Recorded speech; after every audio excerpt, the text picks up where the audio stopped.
Zero to 60 in 4.5 seconds. 600 horsepower, $45,000. Welcome to the BYD Tang!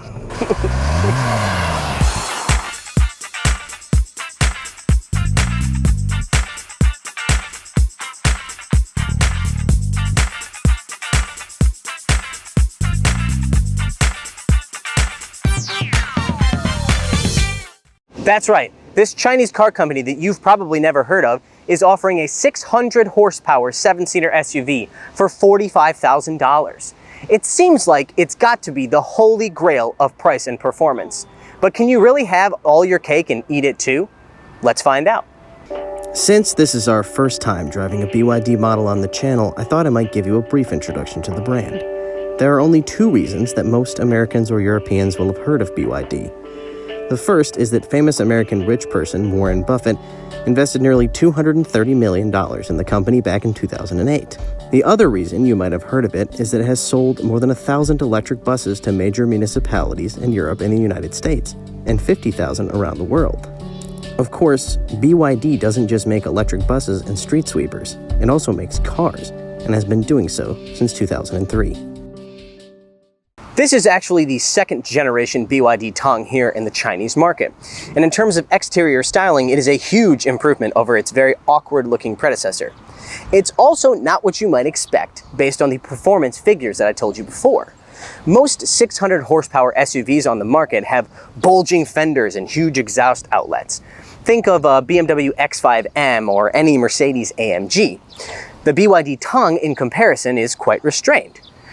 Sure, it rides on giant 22-inch wheels, but there isn't much else to give away its performance potential, at least from the outside. It looks like a lot of other cars in its class, if a bit more handsome than most. I thought it worth mentioning that this is actually a private car that we borrowed from the owner, which explains some of the aftermarket features, like these little black guards here on the door jamb, and this very classy sticker. Now, there are a couple of things that give away the performance potential if you know where to look. On the back, there's this little badge here that says 4.5S, hint hint, 0 to 60. And then on the big 22-inch wheels, or rather behind the big 22-inch wheels, are a set of Brembo brake calipers. If the performance of the BYD Tang can be said to punch above its weight class, then I would say that the interior punches right smack dab in the middle. There are some nice soft touch materials here on the upper dash, as well as important touch points throughout the car. However, it's not what I would describe as luxurious. It does, however, have a nice trick up its sleeve. This center screen here is pretty huge, and it does something I've literally never seen a car do before. No, it's not the vast array of apps that are available, though that is nice. It's something a little bit more unexpected. If you're anything like me, you often find yourself driving down the road and wishing you could watch a video of a very handsome man reviewing cars. Well, the problem is, I absolutely hate watching videos in portrait mode. Thankfully, the BYD Tang has you covered. Presto changeo, landscape.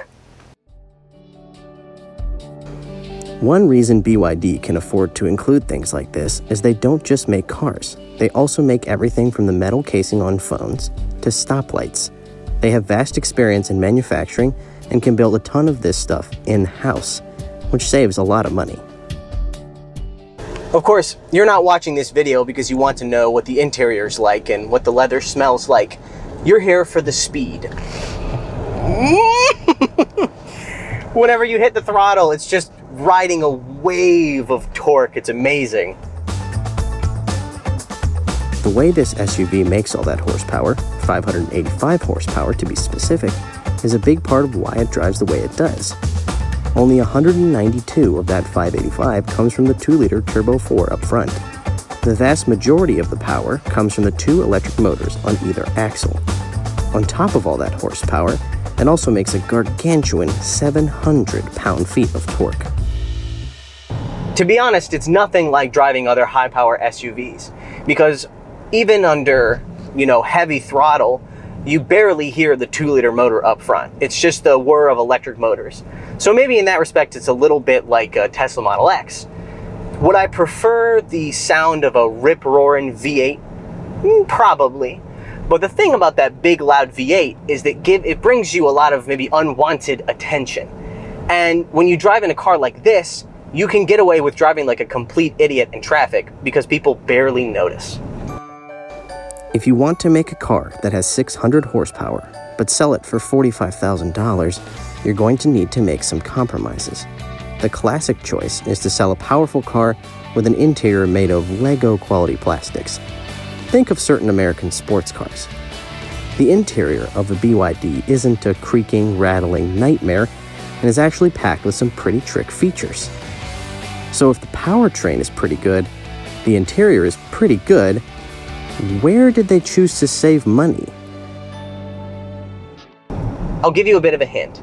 You've probably heard people describe cars with poor steering feel as having video game steering. Well, that phrase is absolutely apropos for the BYD Tang, but it's a video game from the 1980s. I feel like this thing is constantly trying to tear the steering wheel out of my hand. And after a while, I finally realized that's because the way it loads up the steering over imperfections and bumps in the road feels completely artificial.